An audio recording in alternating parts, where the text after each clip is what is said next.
Hello, everyone. Well, if you didn't hear that, thank you so much for coming along and joining us from Melbourne today. We really appreciate it. My pleasure. We've got lots of different questions for you today, and I'm sure the audience will have some to contribute as well. But I do like to start at the very beginning and find out a little bit about you, what your background is, and I suppose what you started doing in your career in the first place. My background, how far do you want to go? Summary is fine. Sorry? A summary is fine. Okay, cool. I was starting businesses from when I was a really young person. I was probably, my first one was like probably 10. It was like a car washing, lawn mowing business in the neighbourhood. It actually did pretty well. I employed my first person when I was 10. Awesome. It was my cousin. He'll be forever known as Lazy Ben. Because he was more interested in going to the shops to buy lollies than actually doing any fucking work. He knows I tell this story, by the way, just so you know. We're still very close. And then I moved into, I bought some Christmas trees when I was like 14 from a Christmas tree farm, sold them on the street corner in front of a service station, and that did pretty well until I doubled down on the stock. I sold out in like the first 5 or 6 hours, and I called the Christmas tree farm, and I was like, all right, how many trees do you have left? And just before Christmas, and it was like, we've got 45. I was like, if you drop them to me, I'll take them all. He rocked up with 45 of the worst fucking Christmas trees you've ever seen in your life. So at the end of the day, I made no money, and I had 13 dying Christmas trees living on the side of my house for like a year because I didn't want to pay them money to get rid of them because I would have lost money. So that was early. So I started kind of early. I got into wine. My uncle, some ancestors planted some of the first vines in the Barossa, and so I guess it's in my DNA. A couple of my uncles are in the industry. My parents drank a lot, and so I was surrounded by wine. My Uncle Peter was probably the more influential one in that because he was like this famous viticulturist in that world. He was famous. In every other world, no one knows him, but he used to write the textbooks that we used to study at uni. I went to uni and studied wine as well. But so at Christmases, he would like line up blind tastings for me when I was like 14 before I even drank. Well, before I drank wine, it was probably like vodka at that stage or something.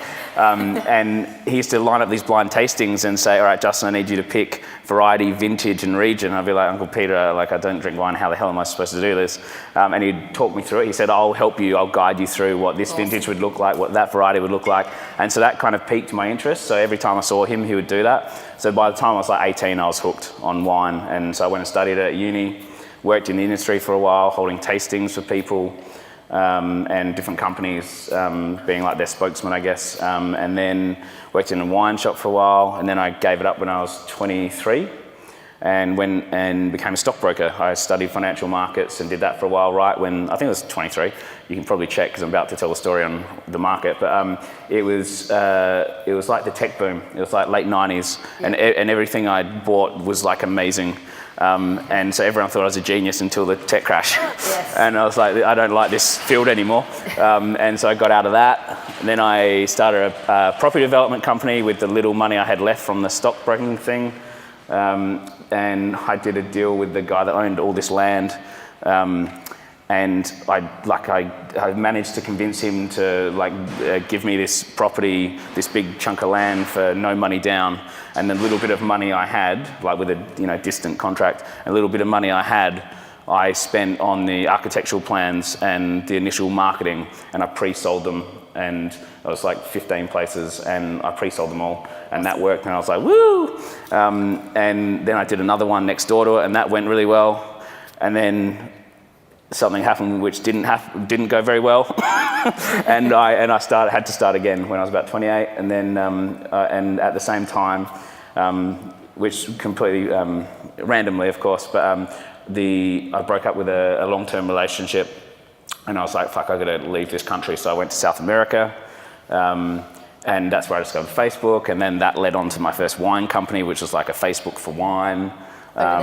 Over there. So yeah. I was traveling around as a backpacker. I had no money left, and so I was backpacking. It was amazing. I was there for like 6 months, and I met these American girls who were traveling, and we were like staying. They were on this thing called Facebook, and that's how they were staying in contact with each other.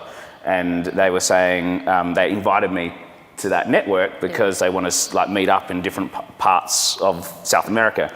And so I was starting to play with it. I was like, oh, this is kind of cool. And on my long bus rides, between Argentina and Colombia or whatever it was, I'd be thinking about ideas, and I was like, Facebook, that's really cool. And wine, I want to get back into wine. Don't like this property game anymore. And so I was like, Facebook, wine, Facebook. And I was like, yeah, why don't I niche the fuck out of Facebook and turn it into like a Facebook for wine. And that was the birth of Quaff. And Quaff led on to Vina Mofo. That's the kind of journey. So Quaff, who were you doing that with when you started it? My co-founder Andre, who married my sister. They knew each other first, just to get that out of the way. It's like, I always make that clear because, like if your best friend starts dating your sister, it's really fucking awkward. But so they actually met first. It's my sister's fault that we're in business together. So was he traveling? He wasn't traveling with you, but how did he get involved then? No, it was we got drunk at Christmas, and we were both looking for stuff to do. I came back from South America, and going, I really want to. I have this Facebook for wine idea, and it was over a Christmas like lunch or something that I was chatting to Andre, and he's like, come out to the garage.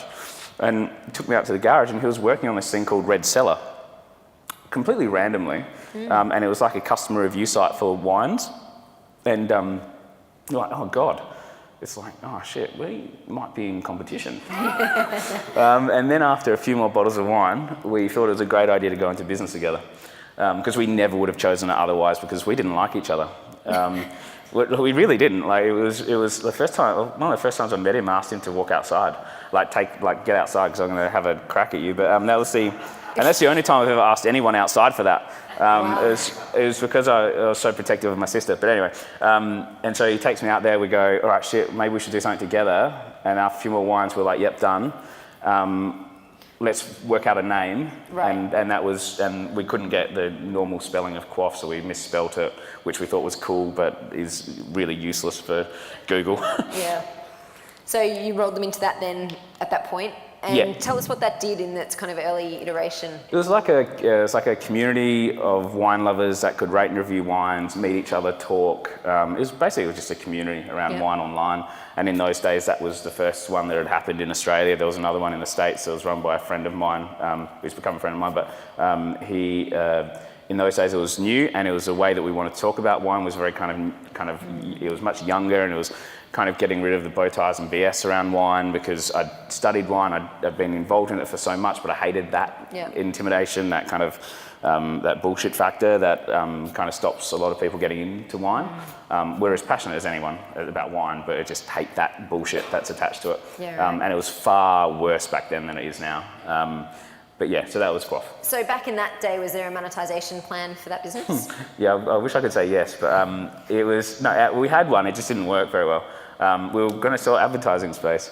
That's original. Yeah, that's original, isn't it? And also to, we'd niche the hell out of an audience, Facebook are doing it right, but when you niche it to young wine lovers in Australia, it's a pretty small audience. So we had trouble convincing other wineries to advertise. Because, back then also, they weren't used to the public talking about their wines. They were only used to critics. And so they were like, oh, fuck no, I don't want the public talking about my wine. What do they know about wine? And we're like, that's the point. They're already talking about wine. Here's an opportunity for them to talk and you to talk. And they didn't get it. So that first year was pretty lean.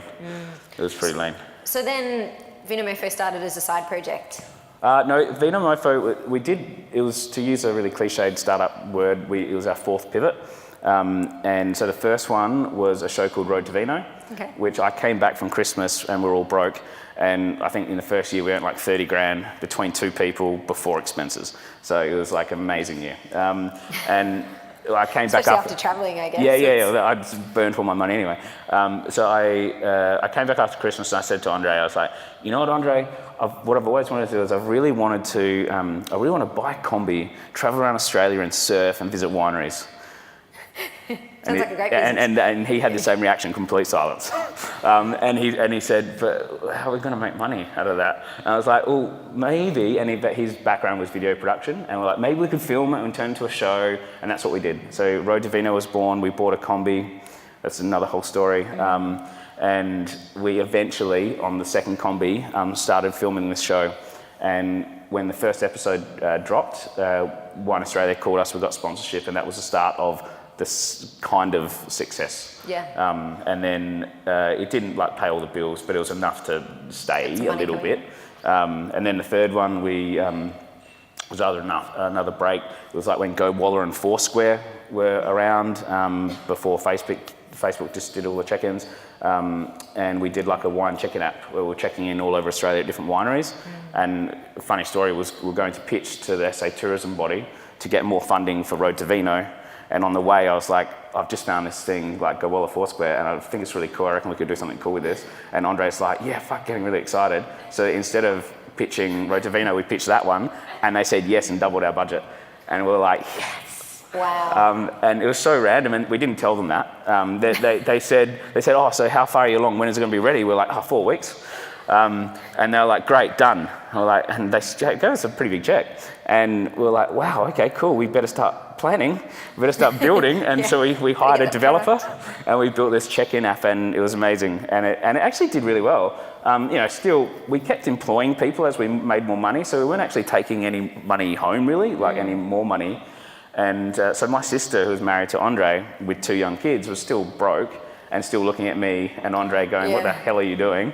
And then the next one was, we kept getting asked, because all this while we were building this great audience and this great network of wine producers, audience of young wine lovers. And so everything was building to what was the perfect moment, but we didn't realize at the time, didn't have that.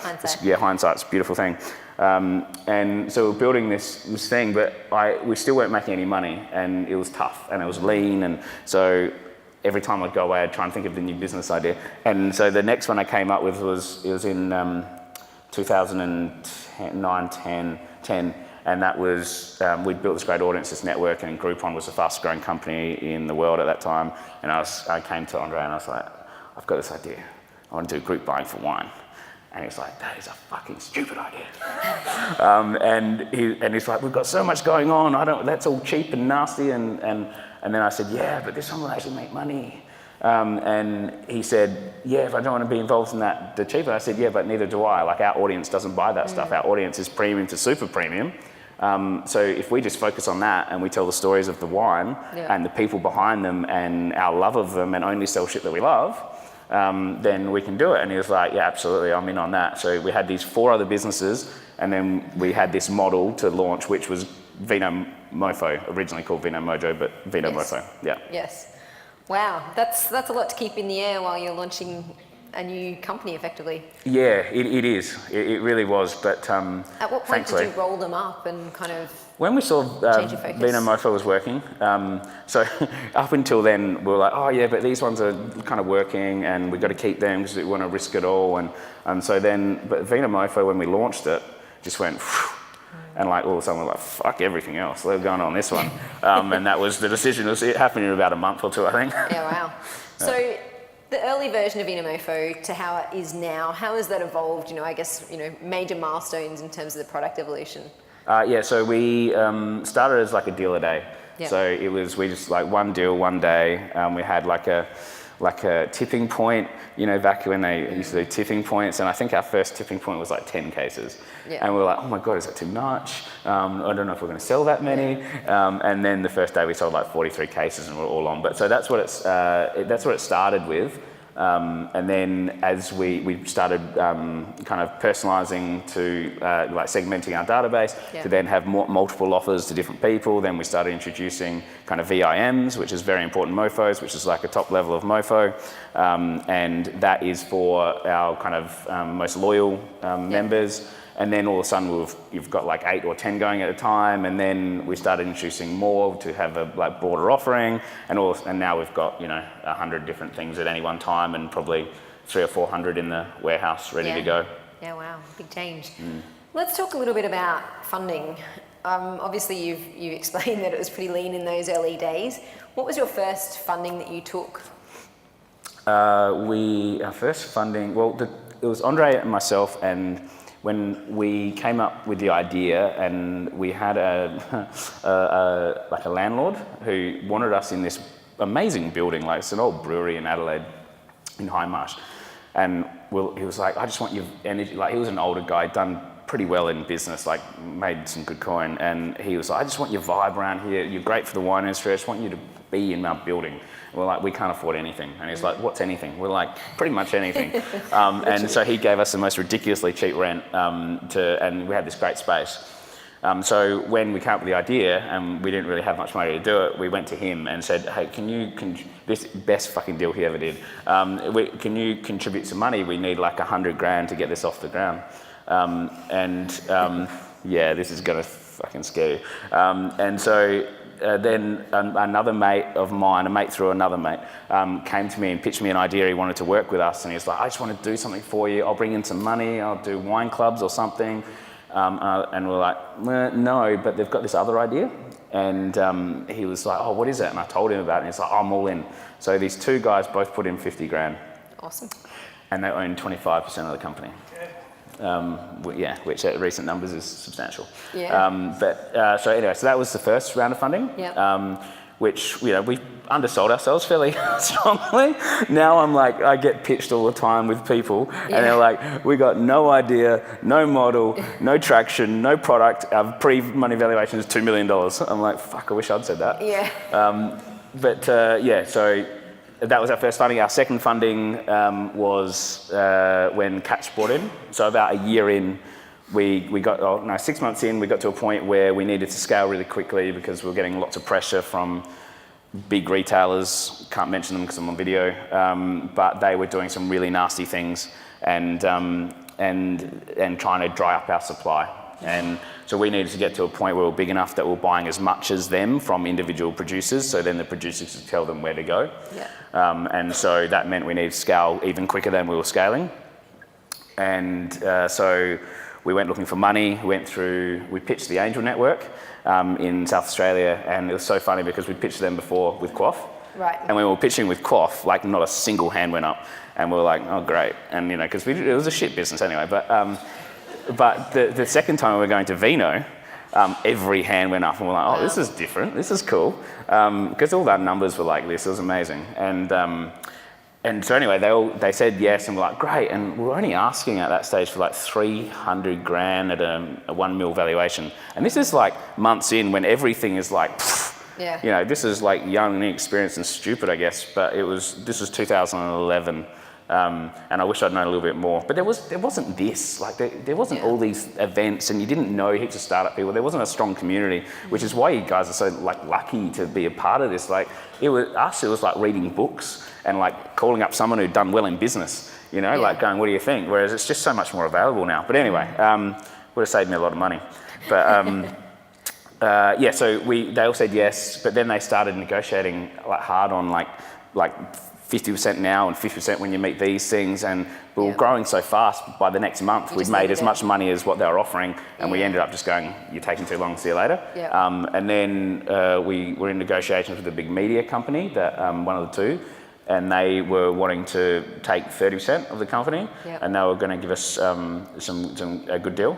But right when it was supposed to be pre-Christmas, finished pre-Christmas. And so we're super excited. It was going to be our first decent Christmas for many years. And they took forever to get this thing across the line. And then like 3 or 4 days before Christmas, they call up and say, oh, look, we're not going to make it before Christmas. And we're like, oh, really? Are you serious? And they're like, yeah, it's okay. We'll pick it up in January. And we're like, that's not okay for my family. It's not okay for my sister. But we're going to be out of exclusivity. And they're like, that's fine. They're really kind of a little bit arrogant about it. And knowing that we'd tied up so much time and energy and told everyone else to go away. And so, but then, like literally the next day, we get a call from Hezi, one of the Catch of the Day founders, and the CEO at the time, Paul. And they're like, we want to buy a company. And we're like, well, it's not for sale, but you can buy part of that company if you give us some money and let them make us grow, and it'll help us grow. And they're like, but we said, we've got this other partner and the time's really tight, so we can get it done in like a couple of weeks, so you need to be quick too. And they're like, yeah, well, we'll do it faster, we'll give you more, and we're better at it. And we're like, love the arrogance, and yes, we can do this. And I guess from a business model perspective, there seems to be a good alignment. Yeah, exactly. With what they were doing. And they're a couple of brothers, and they've done really well. At that time, they probably were turning over a couple hundred million, or 150, 200 million, and we were like, well, they've done it, and in multiple verticals, and they just haven't done wine well because they don't know wine. And they wanted us to be the wine player, and we were like, well, they've got 2 million customers, or 2 million members. If we can get 10% of those, then fuck, we're pretty big compared to what we are 10%. now. Yeah, that magic 10%. That didn't happen, but so we went with them, and we took a little bit of money off the table. But then all of a sudden we had like an open checkbook to be able to buy whatever we wanted. And we also had a lot of press because all of a sudden we were considered in the bigger leagues. And so it was a great thing as far as awareness goes. The customer thing didn't necessarily happen. Yeah, so I guess, with that, obviously that was a big moment in the company, but there's heaps of things that you've done since as well that I'd love to talk about tonight. So I guess in a means of kind of short telling that story, obviously you ended up not getting the traction that you expected through that arrangement and then buying back. Is that right? Sorry, I do waffle. No, that's okay. I think it's an important piece to cover off. But, there's just so much shit that's gone on. Yeah, there's heaps. All right, so that didn't work so well, didn't get the traction. We decided to buy ourselves back. Interesting conversations. Managed to do that, achieve it, and bought ourselves back in June 30th, 2013. Best decision we ever made. And then... Who were the shareholders once you bought back? Myself, Andre, the two guys originally. They were still there? Yeah. And then, actually, no, one of them wasn't. One of them wasn't. Yeah. And then the new investors that came in to help us buy it back. Okay, so they brought in some cash that we needed to do it. And there were like 8 kind of angels from Adelaide, but different, not in the angel network. Yep. Just super successful, good guys, well connected, that were a bit upset that they didn't get the chance to help originally. Yep. And they were like, oh, why is it going out South Australia? So anyway, they came in, and when we needed the money, we called a friend of ours who is like mergers acquisitions guy, and he was telling us these guys wanted in the first time, and then he's like, just give me 3 hours. And I was like, really? Wow. And he's like, yeah. And he literally called back 45 minutes later and said, I got the money. And we're like, okay, now we just need to convince Gabby and Hezi to let us go. But we did, and it was like mid-2013, best decision we ever made. And as soon as we bought it back, a whole bunch of members came back because they were like, oh, independent again. Or I think they thought we'd sold out and we didn't need them or something. But we kind of looked at Catch as like disruptor to the even bigger guys, whereas I think they looked as us going into it. Anyway, they all came flooding back, and the business just went. And you grew like 30% that quarter or something, I read. Yeah, it was. I think what was that year was an amazing year. 20 mil revenue that year. Well, and Nick from Deloitte said no. I think we won the award that year for the fastest growing company. We did like 1,700% growth over 3 years or something. Wow. It was incredible. But it was. So was that purely customer perception around that ownership and how it was being run, or was there other factors that you think contributed there? Yeah, there was other factors. I think that was a big one. Like, because we built this business from the ground up, like 1-on-1 to 1-on-5 to 1-on-20 to 1-on-100. We had tastings. We knew everyone. Like our first 1,000 mofos are like friends. Half of them work for us now. Like it's how we built the business, how we do it everywhere now, globally as well. But because we had this really tight network and group and community, when we went to the big guys, they were like, oh, they don't need us. It wasn't like you've sold out. It's like, oh, they don't need us anymore. Yeah. And there was less concentration on it. Whereas when we came back, they were like, oh, it's so good to be back. Like independence. They love that story. And awesome. And it was cool. And we started holding more of those events and getting back, because we got lost a little bit in Catch. We started thinking, oh, we've got to be something that we're not. Because all of a sudden we were in front of so many people. And when you go broad and you lose your, your profit, what you stand for, because people buy into what you stand for so much, and because it was so authentic and real, it just meant so much to everyone. And so when you start going, oh, we'll try this other product and this other one that doesn't fit within our normal kind of, range or within what we would normally sell, they were like, what the hell is happening to this business? And we were doing it thinking, oh, but we've got a bigger audience. We've got to cater for more people. And then what we've since realized is you can have a massive audience if you're super focused and it's the right audience, and you're not, and you try and be all things to everyone, you're nothing to anyone. Yeah. But so we learned to refocus and get back to what we were and our roots, and that's what 2013 was, and it worked, which is great. So continuing on the funding journey then, so in 2016 you got a big investment through Blue Sky. Yes, so we decided then that because we were always been a profitable company and we never really needed money. And even when we went to catch, when we thought we had this checkbook that we were going to go and splash cash and get massive, we didn't need any. Like we literally didn't need it because we kept growing. And so, but at some point in 2016, we were like, well, now's the time that we want to go global. And so global is going to take some funds, because the mission was, we want everyone to experience good wine. Everyone doesn't live in Australia. We want to take this globally, and we're pretty ambitious. And so we're like, well, we've done it in Australia, but I want to do it all over the world.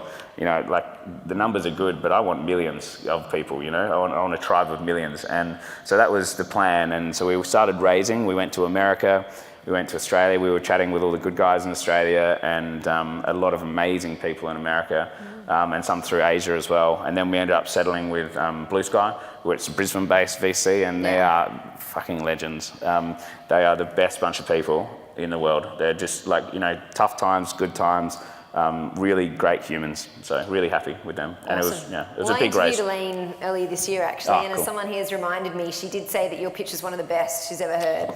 Yeah, that's very kind of her. Do you have any advice for anyone else in the room here who's doing pitches in terms of, what you did at that point that they could potentially I'm trying to remember. You know what? I think we were just really passionate and all the numbers were stacking up. Like all our charts were like this. So we had charts. We also had passion and authenticity. I know it's a word that's thrown around, but you can tell when people are really passionate about what they're doing and they're super ambitious. And they believe in their product, then you've got the numbers behind you. That's all it was. There was nothing complicated. There was no tricks. It was just two guys, super passionate, super ambitious, with a business that was great and growing. Yeah. Fantastic.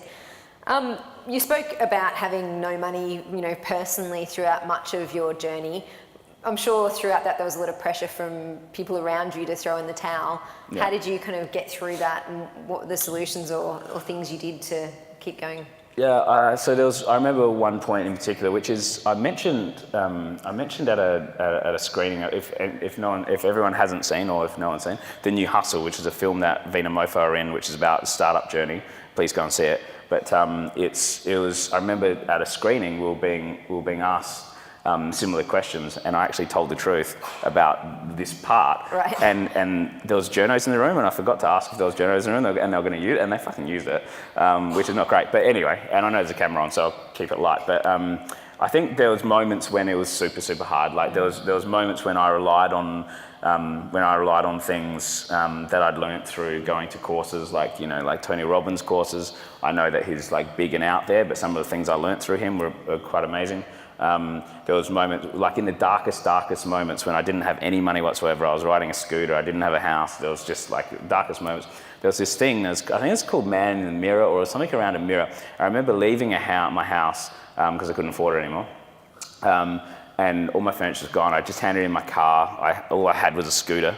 And I had to say goodbye. And I walked past this mirror and I saw the mirror. I remember this thing I did at Tony Robbins' course, and it was you look in the mirror and you imagine, and because times were really hard, I was drinking too much, I was partying too much, I wasn't living a healthy lifestyle, so I was like in all sorts of I was not in a good place. And this was probably late 20s, I reckon.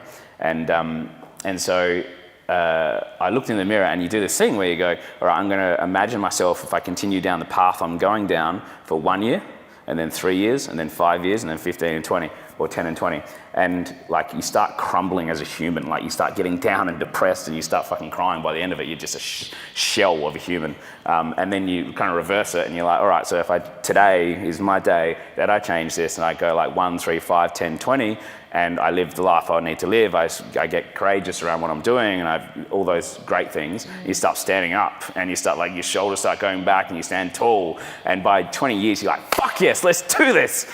And so I ran out of my house, like all enthused, got on my scooter, and the next trick was you had to pretend you were wearing a Superman cape. And so because if you wear a Superman cape and you walk around, you fucking walked tall and straight, and it's because the cape's flowing behind you. And I know I sound crazy, but this actually helped. So here I am riding my scooter, seriously, with a cape. I'm like, meh, you know, and so I remember about 3 minutes in, it started to rain. And I had no leathers. It was just like a t-shirt and shorts and sandals or something. And I pulled up with this cape on and on my scooter, standing tall. I looked across and there was this car, and it was a car of a family, and the kids were pointing at me because I was drenched on this scooter, going, "Why, mummy, why?" And I was just like, "This is my lowest point." Maybe they were just looking at your cape. I mean. Yeah, exactly. But anyway, that was my last point. So there's things like that I've learned along the way, but it's much easier now. I think as far as like, because there's still been plenty of failures after that and, or, you know, challenges. But the thing is, I think the more experience I've had and the older I've got, the less I attach business success to my person. So I detach the two. So I never give up on me, I give up on a business idea. Whereas I remember when I was like, every business failure was a failure of mine in the early days, whereas I think I'm much better at that. Like, we failed, like we had a food startup that was a shit business really. And it, you know, we lost a bit of money on that and we invested, and that was when I was supposedly much better at this stuff. But you know, but I didn't attach myself to that failure. I was just like, well, we had a crack. We thought it was a good idea and it didn't work, and that's okay, move on. Yeah, great. That's good advice. And someone's asked what's the best and worst thing about having a VC investor on board now? Best thing, they're really smart, and they're, you know, connected, and they're really good people. Like, to be honest, the best thing is I just really like them. We go out to dinners and lunches and they're just really good people. As you would have known because you met Elaine. But they're like Elaine, Nick and Ben, legends, just such good people. And the guy that started the firm, Mark Salvi, is just he's so funny, he's so good, he's a legend. We've had him as well. Oh, so, have you? Oh, cool. So he is just the best guy. Anyway, so I mean, they're just good people. That's what I think is probably best. As far as VCs generally, I think you want to bring smarts in, but I think it's so important, and this is a lesson that really a lot of like founder friends of mine that have taken on money and have done, you know, some really well, some not so, I said, you've just really got to get to know the people really well. And that means you've got to have lunches and dinners, and you've got to research all the other companies that they've invested in and the ones that have failed, and talk to those founders. Because in Australia, there's this really tight-knit founder circle. And so you can call any of them and talk about what that VC was like in that situation. And it's really good info, because there are some people that are not as amazing as others. And will take advantage when they can. Awesome. Let's talk a little bit about growth, and I suppose what your growth strategy has been. Obviously, in those days, you were hitting some really great growth kind of organically, I assume. What have you done kind of since then to grow more in the market, and what's worked for you? So from the very early days, it's always been referral has been the strongest for us, and thankfully, because it's the cheapest. But our whole thing is go in, grassroots, build from there up, and you look after your people, you look after your first 1,000, you look after your first 10,000, you treat them so well that they tell all their friends. And I know it's really simple, but that's exactly what we do. And that it was then, and always has been and still is, our biggest source of new customers or new members is referral. Awesome. And that's a really amazing place to be as a business, as any business really. Do you incentivize that referral? Yeah, we do. It's like 25-25. And we've tried all the different types of referral, but it's but you know, if you're doing that with people that don't really care, then it doesn't work either. So you need both, I think. You need some encouragement, and then you just need them to love you in a way. And so I think that's always been the thing. Facebook was so good for us in the early days. It's still a big channel as far as advertising, but Facebook, like our social channels, we were big in social really early, like Quaff Days and all those other ones. So we got in early, and when you get in early on a new platform, it's so much cheaper than it is now. So when all the big guys come in, like, you know, Coke and those guys, and start spending money on social platforms, it's really hard to then use them in the same way, which is why we've always looked for new platforms and gone in super hard, super early, because the return on investment is incredible compared to what it is later. So we're always looking like, what's up, what's new, let's go. What are you testing out at the moment? We've been testing. Obviously, it's been a while, but you know, we went pretty hard in Snap, and that was interesting. It was pretty interesting actually. But it's younger demographic than we need, to be honest. But I don't know. We're always looking. always looking. But since then, we've gone, partnerships are a big thing for us. If we can get a brand that's very aligned with us and do something with them and we can share reach, that's been pretty cool. Can you give us an example of a partnership that's worked well for you? Things like Urban List has been good. Like a lot of the kind of lifestyle type partnerships that you can do. And what kind of arrangement would that look like? Generally it'll look like either, depending on who's hosting what, so if they're going to host something for you, then there'll be a payment involved, or a competition or that type of stuff, and it'll be like the ultimate getaway, like wine getaway. Yes. Something like that. Uber, we've done stuff with. Cool. We've done stuff with lots of cool people and with big audiences, Yeah, awesome. And you've done a mass media TVC kind of campaign as well. How did that come about, and did that work for you? So we decided that we were potentially maximizing, maxing out? Yes. We'll go with that one. Maxing out our digital channels, and we wanted to jump, not just grow what we're doing. It's still sexy numbers, but we want to go bang. Yeah. And so we're like, what do we do? And so everyone was telling us in that next kind of level of spend, you got to go TV, you got to go billboards, you got to go mass. And we're like, this feels so against our gut, but okay. And so we went to a campaign, went to a great creative agency, and they were amazing, those guys, Saatchi and Saatchi in Melbourne, cool guys. But so we were like, yeah, cool, we raised the money, we had the money, we could do it, we could afford it, so we did it. And we had billboards, we shot this ad in New Zealand. We were on top of mountains, and it was cameras everywhere, and it was the big ad. And we were like, this is super cool. It was really cool to be involved with. Super expensive, but it was what we thought we needed to do. And it hasn't paid off as much as we'd hoped, to be honest. But what it has done, and what is really interesting, the awareness piece, it kills you, because big media companies are always like, oh, you need awareness because awareness drives this, and it's like, well, no, we've always looked we just want results, we want customers, and that's what digital has always provided. But anyway, so we went ahead with it because we thought we always try everything, and so let's try it, and we did it. And what it did do is it did build great awareness. It kind of brought really good efficiencies in our digital channels. So say, for example, our customer acquisition cost was $100, which is maximum, say. Yeah. With the big awareness piece on the layer, it went down to 60, which means we could turn up all the channels to drive it back up to 100, so you could get that extra 40% of customers, or whatever that number was, from the awareness piece. Great. The extra value, did it pay for that? Nah. So, would we do that again? No, we'd do it very differently. Yeah. But it did definitely drive good stuff. Just never go against your gut. It's just a bad decision. Yeah, right. Bad decision. Now, international expansion is something that you've been doing more recently. Can you tell us, I suppose, a little bit about how you've gone into those markets and how you've grown those new markets from scratch, I guess? Yes. So what markets for people who might not know? Okay, so the first one we went into was New Zealand. New Zealand, because it was very similar to Australia. It was a wine-producing country. We already bought wine from there. It was a small step. Shipping was quick, and there was enough of a wine market to be interesting for us for sure. We launched about a year ago. We did it in a way, because I think a lot of companies will go into new markets and splash cash and go, let's just buy a share of the market. That's not our style, so it's not the customer we want. Yep.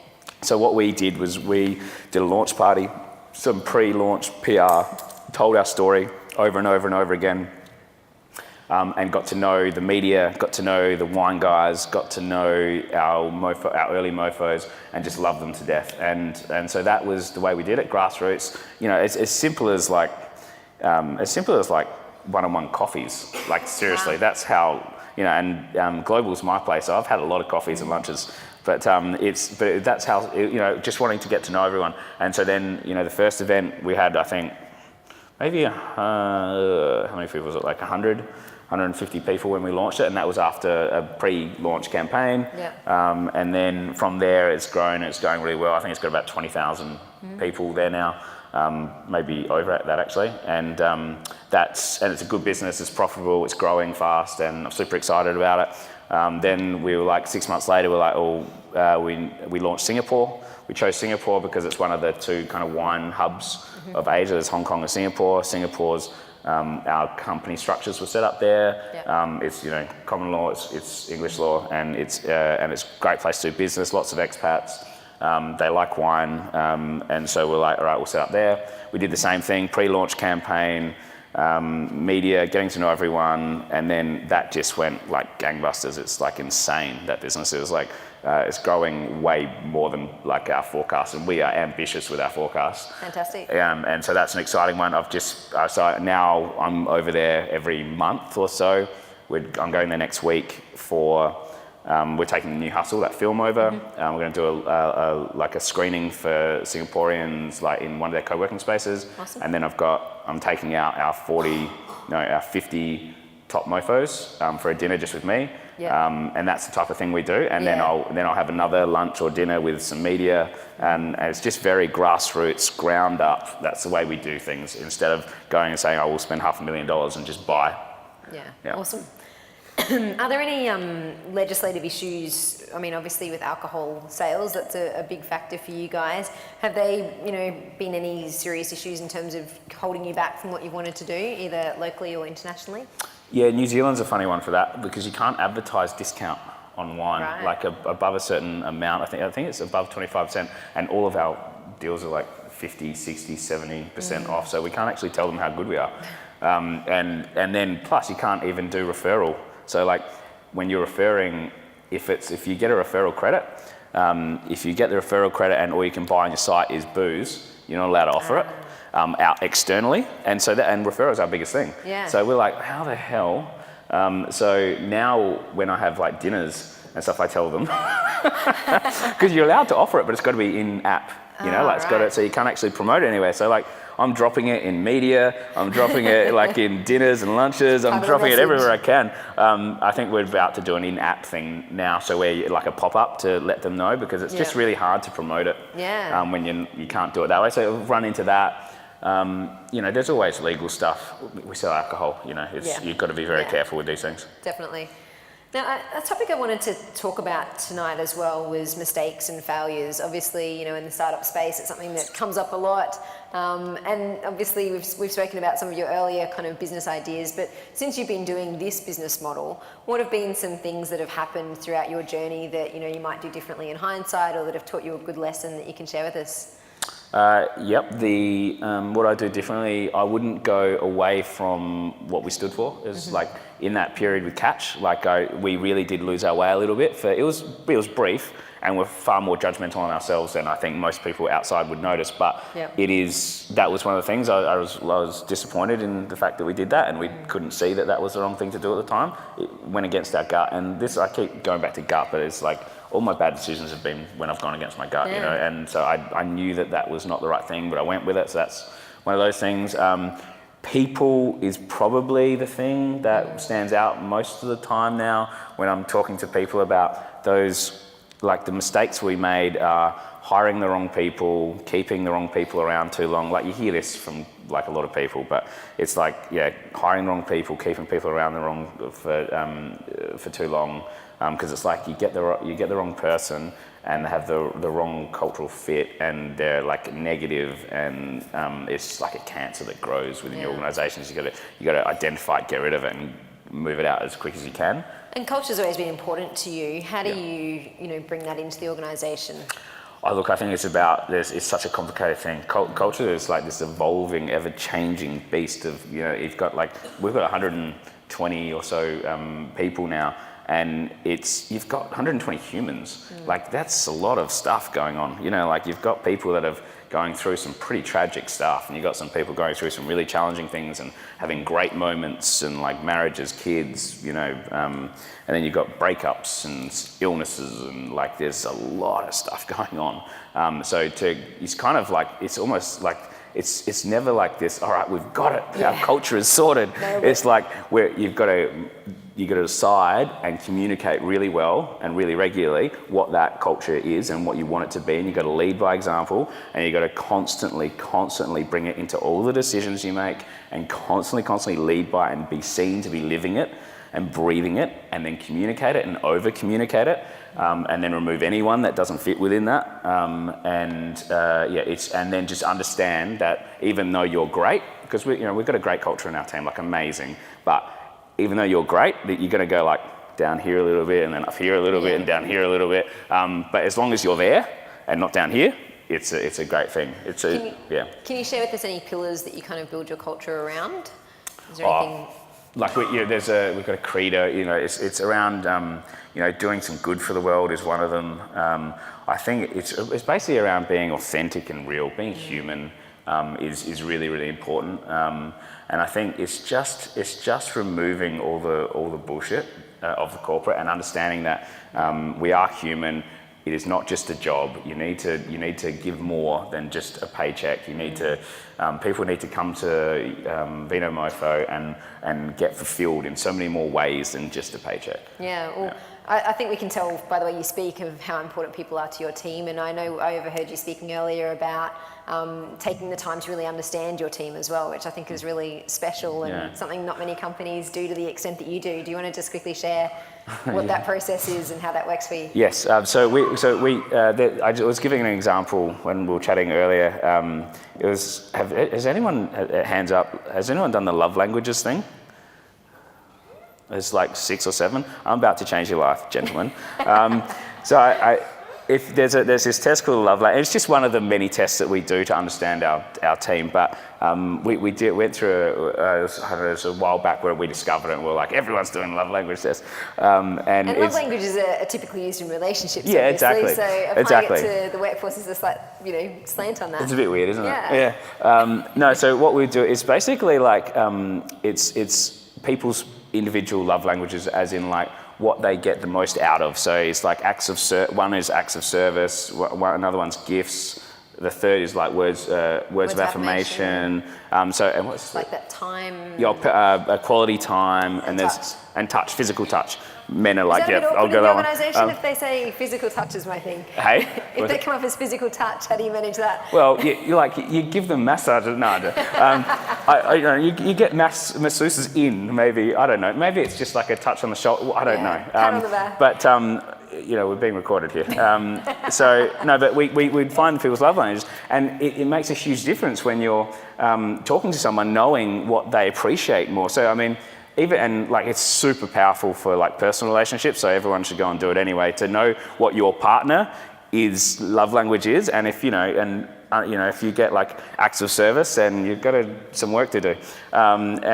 Words of affirmation is easy, but but bringing it into the work context, it's been really cool to understand. Especially we did it with our leaders, and so I won't name names, but. So one of our people, words of affirmation, and so it's got to be genuine though. But when they do a great job, like in a group of people, I know that if I stand up and say, so and so, that is an amazing job. You did really, really well here, and I really appreciate it. Yeah. They are like on the inside, like, and then another person who's like an acts of service or a gift. Like we drop gifts on the table of someone. I just wanted to say thank you for all the effort you've been putting in. You've done a great job. A gift, and they're like, fuck yes. But if you give a gift to the words of affirmation, he's like going, yeah. You know what I mean? So it's really, really powerful. It's just one of those little things. It's not a major thing. It's just a little thing that we do. Yeah, that's very cool. Let's switch gears a little bit and talk about retail and online retail. Logistics is an element of that in Australia that's quite challenging. How have you overcome, logistics items, or is that still something you guys find challenging in certain areas? Yeah, Australia is really, really challenging, especially when you've got something heavy and alcohol and fragile. So we tick all the boxes, which is hard. And Australia is so big and so sparsely populated, so you've got to use multiple delivery services. It's just really hard to get right.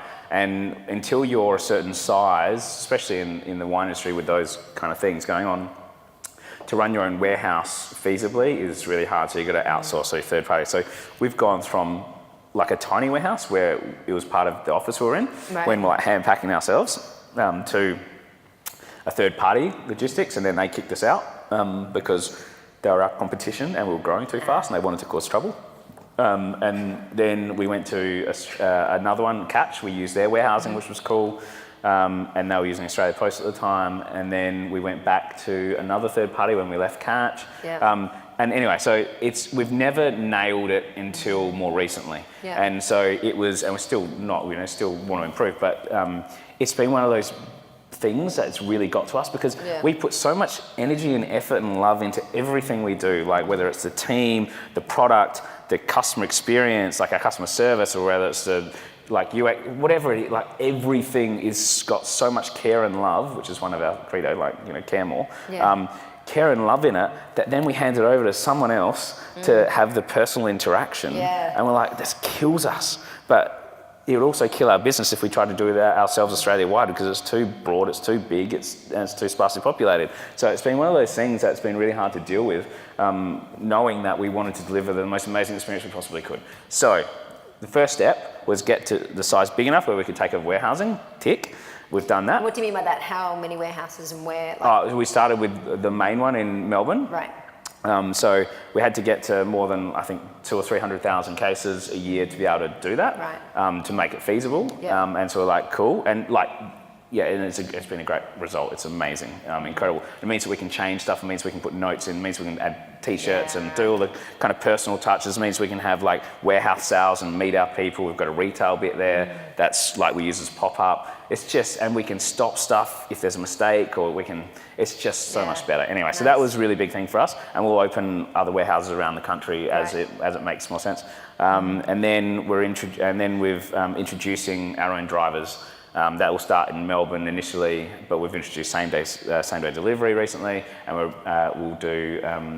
do our own drivers. So then up rocks like a Vina Mofo van with a Vina Mofo t-shirt guy that talks like us, treats his customers like us, loves them to death, talks about wine, and that's what we wanted. End-to-end experience. End-to-end experience, and we're so excited about it. You can't believe how much that has annoyed us for so many years.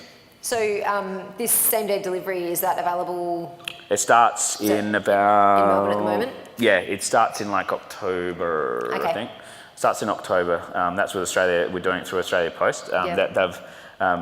the Amazon coming in, and Amazon are having to do, to get Amazon's contract, all these like bare minimum service requirements were put forward to everyone, and everyone's meeting them. And so it's actually a great thing that Amazon are coming, because it's going to be great for customers and great for all us guys as well. Unless you're a broad range selection, then that's going to be challenging because you're going to be competing directly with them. But as far as delivery for everyone else, amazing, because now Australia Post we can do same day delivery, we can do a lot of times, and we're like, all right, we'll take all that, and then plus we'll add some bands. Fantastic, that's great. Do you think other retailers should feel threatened from Amazon's arrival in the market? I think only if there are a couple of things. If you've got a broad range selection and you're based on pricing, then I think you might be in some trouble. But then again, depends how good your connection with your audience is and culture.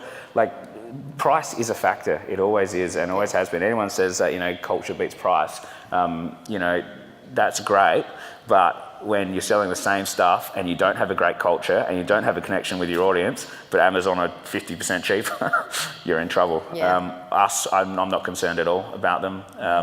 We're such a curated selection. They're not going to be dealing in the same wines, and if they are, they're going to be selling bugger all of the ones that they do cross over on. We've got a great community. I'm not concerned. Awesome. Would you ever go bricks and mortar retail? Someone's asked. Yeah, we would, but we had this decision to make recently, and the decision was, do we go global or do we go bricks and mortar? Because Andre and I can only focus on so many things, and I think I wanted to nail global doing what we did, because I think we do it really well, and I think our proposition is super strong, and I think the time is now to get into these markets. So I want to get global, and then let's see where we are with retail, because it's definitely there. When you go away on these wine kind of, holidays, weekends with other retailers and other wine people, and you talk to them and you're like, everyone comes up, oh, Vina Mofo is going really well, blah, blah, blah. And you're like, it's going really well. And you talk about money, revenue, and they're like, and I was like, oh, what are you doing? And it's like, oh yeah, we've got 10 IGAs. I'm like, and how much money do you sell? And it's like, fuck. It's like amazing. Like retail can be great, great, and the numbers are insane. You've got to be a really big online business to beat 10 or 15 retail stores. Yeah. So yes, we would, and we will, but I think we won't do it. It's like lots. Yeah. We'll do some iconic stores. Like we'll do one in Melbourne for sure as a start, because that's where we're based. Yeah. And it'll be super iconic, large, interesting, different. We'll have like wine events. It'll be maybe some food. I don't know. It'll be cool. Exciting. And where's next from an international expansion perspective?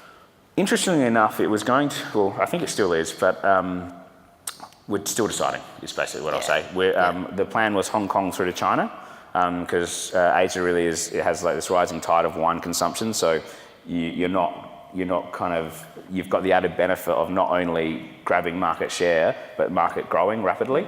So that's definitely right up there. But look, you know what? America and Canada and UK are really interesting.